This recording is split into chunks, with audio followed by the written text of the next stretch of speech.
Colombia, a land of amazing culture, beautiful landscapes, and kind, welcoming people. A country full of life, color, and the rhythm of salsa. But under this perfect surface, a darkness was growing, a dangerous force that would soon threaten the country's future. This is the story of how that darkness, found in one man, almost destroyed Colombia's light forever, an era defined by the rise of a cruel and ambitious criminal, Pablo Escobar. His story is not just about drugs, it's about power. The attractive power of wealth, influence, and fear. It's a story of ambition gone wrong, of how a nation's fate became tied to the desires of one man. The world would come to know him as a monster, but to understand the monster, we must first understand the man. We must go back to his beginnings, to the heart of the darkness, and uncover the events that would make him into the notorious Pablo Escobar.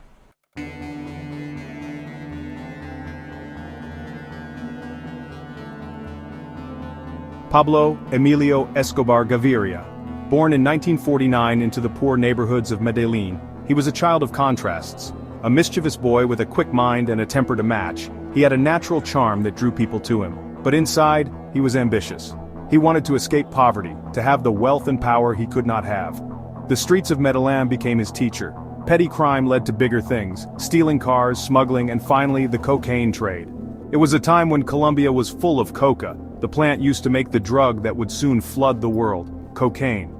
Escobar, with his intelligence and ambition, saw an opportunity, a way to get the life he wanted. He gathered a loyal group of criminals, forming the beginning of what would become the infamous Medellin Cartel.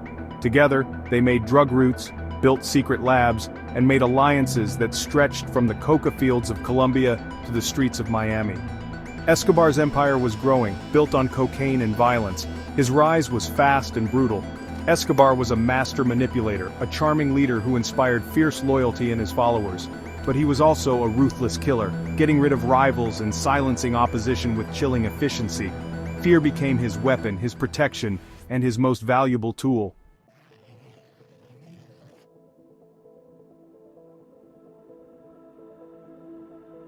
The world wanted more and more cocaine, and Escobar was ready to give it to them. The white powder flowed out of Colombia, changing quiet towns into busy drug hubs. Money poured in, corrupting officials, fueling extravagance, and widening the gap between the rich and the poor. Escobar, the boy from the slums, was now a king. He built himself a palace, Hacienda Nápoles, complete with a zoo, a private airstrip, and a reputation for lavish parties with drugs in excess. He acted like a man of the people, Robin Hood with a private jet, giving to the poor and building schools and hospitals. But it was all fake, a way to hide the true cost of his empire. For every school built, 100 lives were ruined. For every hospital bed filled, 1,000 families were torn apart by addiction and violence. The cocaine curse had gripped Colombia, and Pablo Escobar was its unforgiving god. The Colombian government, under pressure from the United States, declared war on the cartels. But Escobar was ready. He had a private army, equipped with military weapons and fueled by unwavering loyalty. Judges and politicians were bribed or threatened, their integrity crumbling under the weight of fear. Escobar's message was clear: take the money or face the consequences.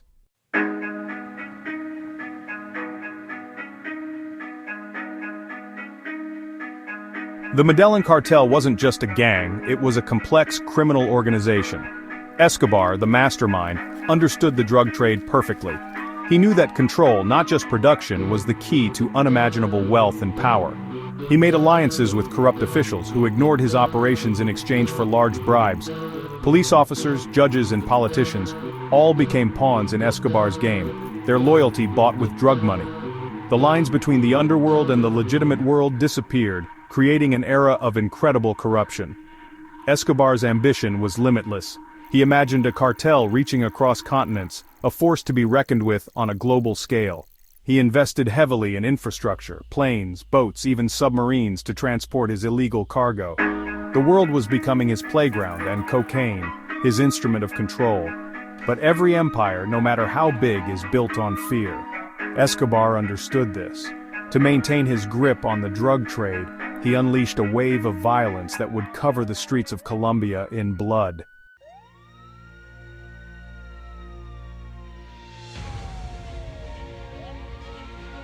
The drug trade is a game where only one person can win, and Escobar played it ruthlessly. He enforced his dominance with an iron fist, eliminating rivals and silencing dissent with chilling brutality. His weapon of choice, sicarios, teenage assassins from Medellin slums, used to violence and fiercely loyal to their boss. These young men, armed with automatic weapons and high on drugs and desperation, became instruments of Escobar's terror. They roamed the streets on his orders, carrying out assassinations, bombings, and kidnappings with chilling precision. No one was safe, not even the innocent. Judges who dared to oppose him were gunned down on the street. Journalists who dared to expose his crimes were silenced, their pens replaced with the chilling silence of death. Politicians who refused to do what he wanted met with gruesome ends, their bodies left as warnings to others who dared to defy the cartel. Blood flowed through the streets of Medellin, each drop a testament to Escobar's ruthlessness. The city, once known for its vibrant culture and entrepreneurial spirit, was now synonymous with fear, violence, and death.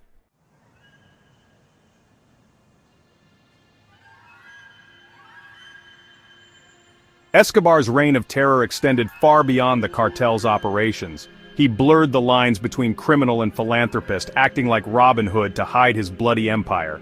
He poured money into poor communities, building homes, schools, and football fields, earning the adoration of the poor and marginalized. But this generosity was nothing more than a calculated tactic, a cynical ploy to buy the silence and loyalty of the people he terrorized. He understood the power of propaganda, using his wealth to control the narrative, portraying himself as a savior, a protector of the people, while simultaneously holding the nation hostage with his violence. The Colombian government seemed powerless to stop him. Escobar's influence had seeped into every part of society, corrupting institutions from within. His vast wealth bought him judges, politicians, and even members of the military, effectively stopping any attempts to bring him to justice. Colombia was trapped in a web of its own making, a nation held hostage by the fear and corruption that Escobar had so expertly created. The line between right and wrong, between justice and injustice, had disappeared.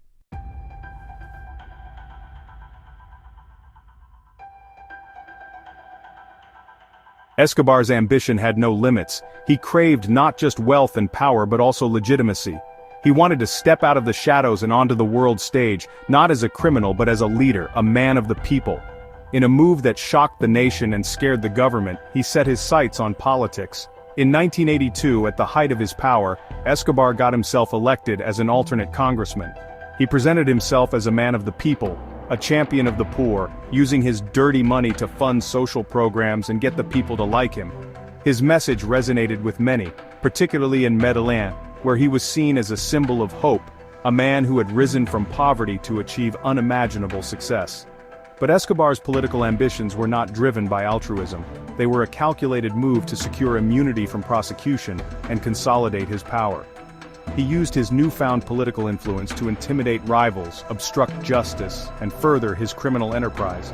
His presence in Congress shocked Colombia, a stark reminder of the cartel's reach and the government's weakness. However, Escobar's move into politics would be a mistake, a fatal error that would ultimately contribute to his downfall.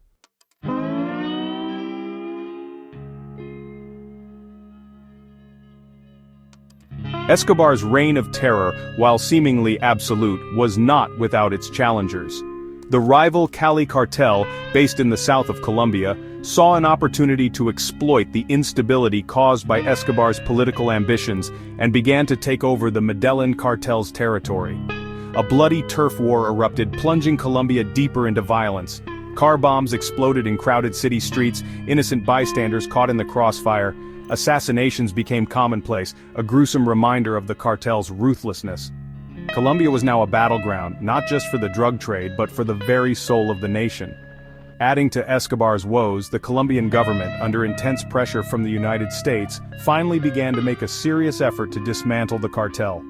A special police unit, trained and funded by the U.S. Drug Enforcement Agency, was formed with the sole purpose of bringing Escobar to justice. Escobar, facing pressure from both the authorities and his rivals, found himself fighting a war on two fronts.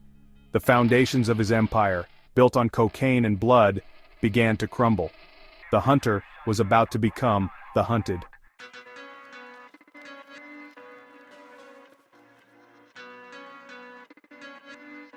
The year 1989. Escobar, facing mounting pressure, made a chilling calculation. If the government wouldn't yield to his power, he would break their spirit by targeting the one thing they swore to protect: the Colombian people. A new era of terror was about to begin, one that would make Escobar infamous as a ruthless and indiscriminate killer. Extortion, always a tool in the cartel's arsenal, became a weapon of mass terror. Businesses, large and small, received ominous notes: pay up, or face the consequences. Refusal was met with swift and brutal retribution. Shops were bombed, homes were firebombed, families were torn apart by kidnappings. The streets of Medellin, once bustling with life, became ghost towns after dark. Fear was everywhere. Parents were afraid to send their children to school, shopkeepers were afraid to open their doors, and ordinary citizens were afraid to even speak Escobar's name, lest they attract the attention of his assassins.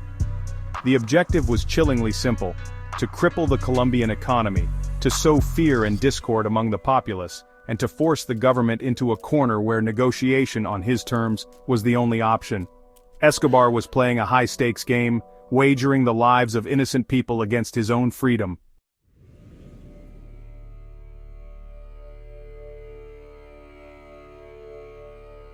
The relentless campaign of terror worked. The Colombian government, under immense pressure from both the public and the international community, was forced to negotiate.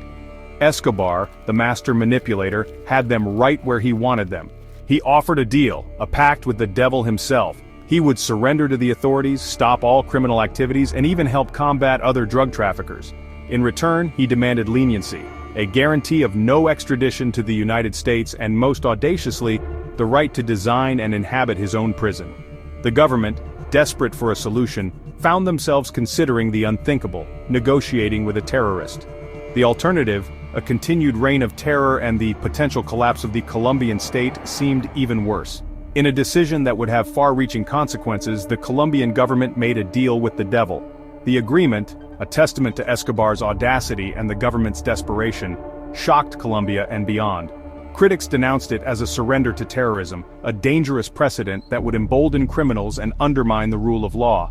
But for a nation held hostage by fear, it offered a glimmer of hope, a chance, however slim, to escape Pablo Escobar.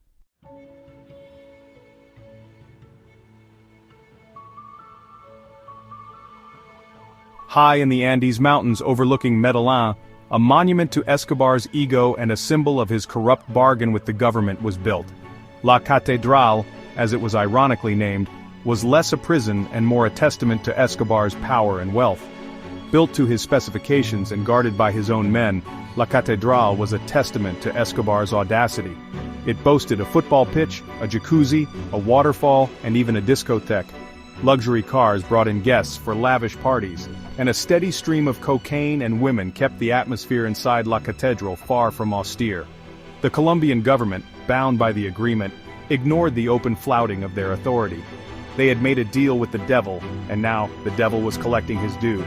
La Catedral became a symbol of Escobar's dominance, a constant reminder to the Colombian people of the government's weakness. But it was also a gilded cage, a prison of Escobar's own design that would ultimately become his undoing.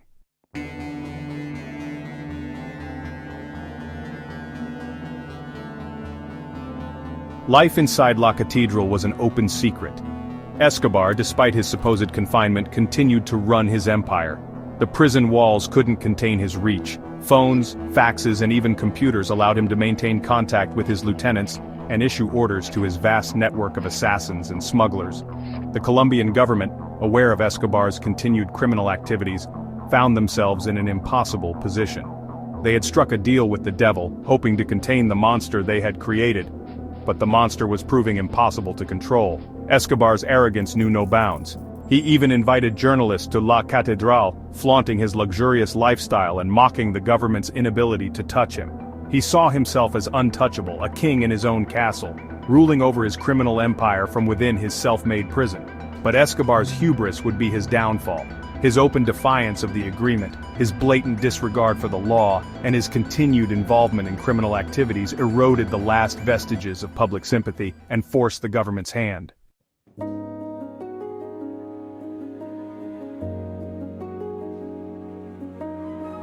The Colombian government, under mounting pressure, decided to transfer Escobar to a real prison. On July 22, 1992, Escobar, alerted by his informants, staged a daring escape from La Catedral. The escape, a humiliating blow to the government, shocked the nation.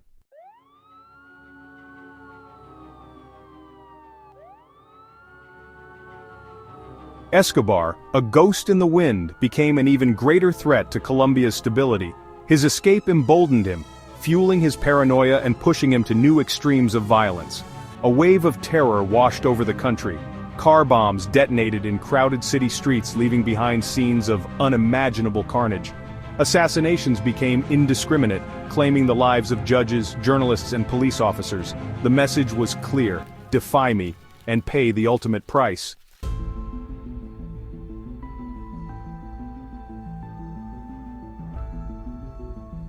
The streets of Medellin transformed into a war zone. Escobar waged a brutal campaign of urban warfare, his teenage assassins clashing with security forces.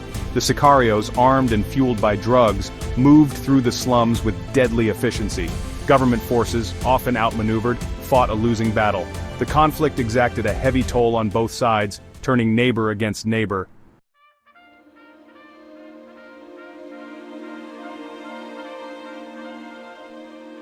The Colombian government, with U.S. backing, formed an elite unit, the Search Bloc.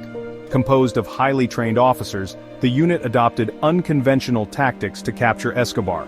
They infiltrated his network, exploiting his weaknesses and dismantling his empire piece by piece.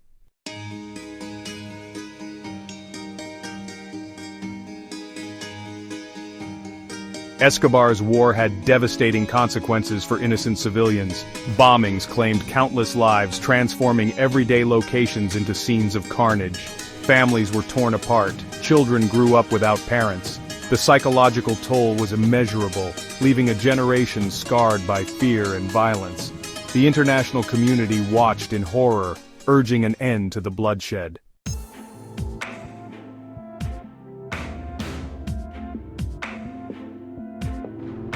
The Search Bloc's relentless pressure began to yield results. Escobar found himself increasingly isolated, his network crumbling. The once mighty Medellin cartel was on the verge of collapse.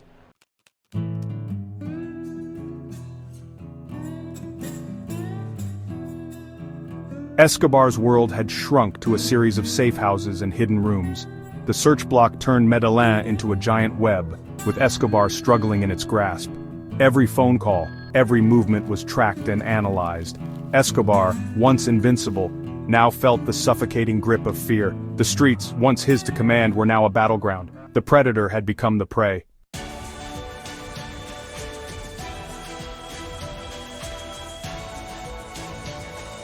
The Search Bloc shifted to a game of patience and psychological warfare. Sophisticated listening devices transformed Medellin into an electronic panopticon. Escobar's voice became his betrayer, revealing his movements and plans. The Search Bloc struck with surgical precision, dismantling his network. The noose tightened around Escobar's neck.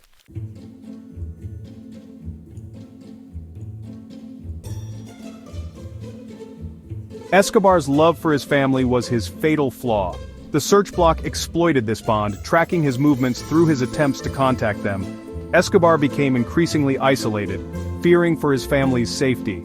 The man who thrived on control was losing his grip. His love for his family became a weapon against him.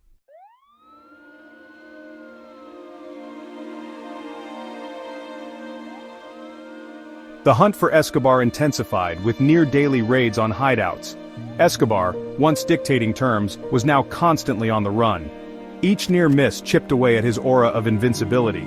The pressure took its toll, making him increasingly reckless. The days of reckoning were fast approaching.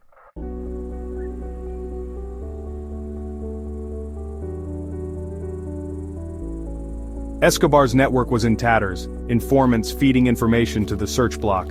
Safe houses were compromised, forcing him into desperate measures. The man who once controlled billions was now a hunted fugitive.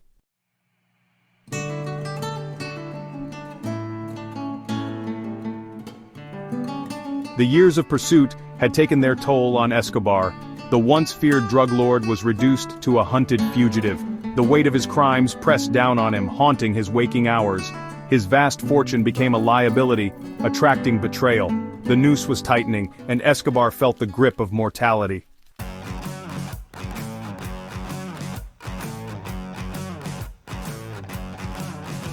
Paranoia coiled around Escobar's mind, squeezing tighter each day. Betrayals became commonplace, loyal lieutenants disappearing. The ghosts of his past victims haunted him, their whispers transforming into taunts. Sleep offered no escape, only nightmares of capture and extradition. The man who once held a nation hostage was now a prisoner of his own making.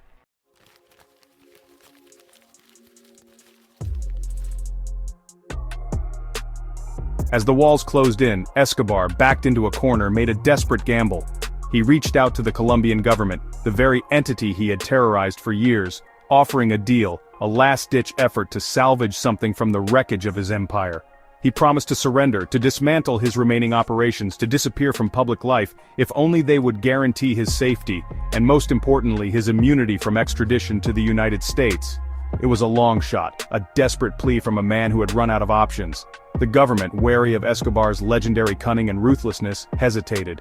They had been down this road before, had seen his promises turn to nothing. But the idea of a peaceful resolution, of finally being rid of the Escobar nightmare, was too tempting to resist. Negotiations, full of mistrust and the weight of past betrayals, began.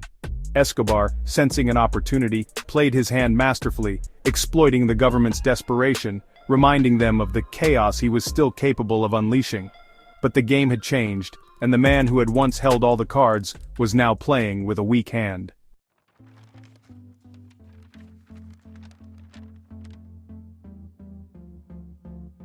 December 2nd, 1993, a day that would forever be remembered in Colombian history. The manhunt for Pablo Escobar, a pursuit that had captivated and terrified a nation for years, was about to end dramatically.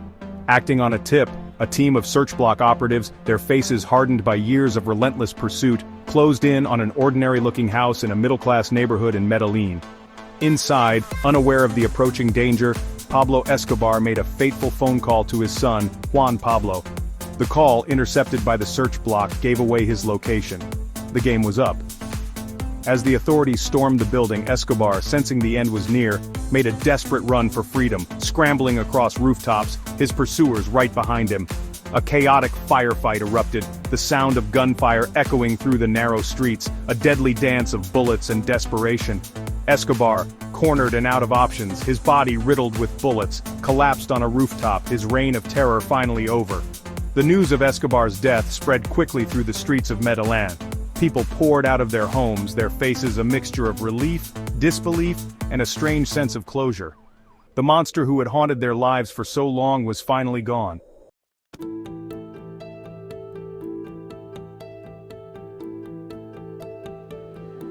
The news of Pablo Escobar's death traveled around the world. For many it marked the end of an era, the fall of a titan, the death of a man who had once seemed invincible. In Colombia the reactions were mixed, a potent cocktail of relief, disbelief, and a strange sense of emptiness. The streets of Medellin, once patrolled by Escobar's sicarios, erupted in celebration. People danced, sang and waved Colombian flags, their joy tinged with a hint of defiance, a collective exhale after years of living under the yoke of fear. The monster who had haunted their dreams, who had held their city hostage, was finally gone. But the celebrations were short-lived, tempered by the sobering reality of Escobar's legacy. The violence that had plagued Colombia for over a decade had left a permanent mark on the nation's psyche, a wound that would take generations to heal. The scars of Escobar's reign of terror, both physical and psychological, ran deep, a constant reminder of the fragility of peace and the enduring power of fear. In the aftermath of Escobar's death, Colombia was left to confront the wreckage of its past, to pick up the pieces of a society shattered by violence, corruption, and the insatiable appetite for cocaine.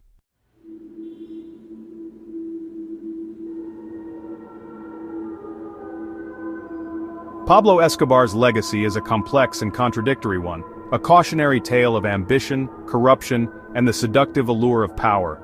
He rose from humble beginnings to become one of the wealthiest and most feared criminals in history.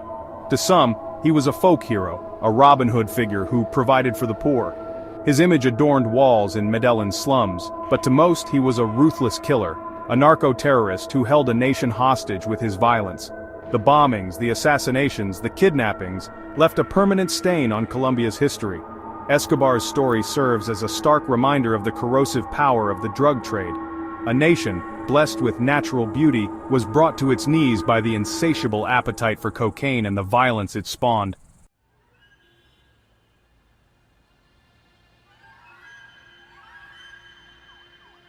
The death of Pablo Escobar did not signal the end of the drug trade. Cocaine, like a hydra, proved difficult to eradicate, its tentacles reaching far beyond the borders of Colombia, its seductive allure fueling violence and corruption on a global scale. The war on drugs, declared with such conviction in the 1980s, continued, its battle lines redrawn, its tactics adapted to the changing landscape of the drug trade. But the fundamental questions remained. Was it a winnable war, and at what cost? Billions of dollars were poured into eradication programs, military interventions, and law enforcement efforts, yet the flow of drugs continued, adapting to new routes, new markets, new demands. The human cost of this unending war, measured in lives lost, families torn apart, and communities devastated, was staggering. The war on drugs, for all its good intentions, had become a war without end, a self-perpetuating cycle of violence and corruption. Its impact felt most acutely in the poorest and most vulnerable communities. Escobar's death, while marking the end of an era, did not bring about the closure many had hoped for. The fight, in many ways, was just beginning.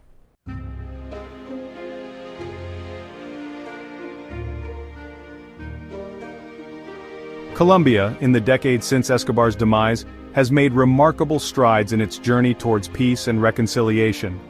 The scars of its violent past are still visible, but they are slowly being overshadowed by the vibrancy of its culture, the resilience of its people, and the breathtaking beauty of its landscapes. The nation has embarked on a long and arduous process of healing, of confronting its demons, and seeking justice for the victims of its turbulent past. Truth and reconciliation commissions have been established, former combatants have been reintegrated into society, and efforts to combat corruption and strengthen the rule of law are ongoing. Yet, the legacy of Escobar continues to cast a long shadow. The drug trade, though weakened, persists, a constant reminder of the fragility of peace and the challenges that lie ahead. The allure of easy money, the deep-rooted networks of corruption, and the enduring demand for narcotics continue to pose significant threats. Colombia stands at a crossroads, a nation seeking to reconcile its past with its hopes for the future. The road ahead will be long and arduous, but the spirit of its people, their resilience and determination, offer hope that a brighter future, free from the specter of violence and the grip of the drug trade, is within reach.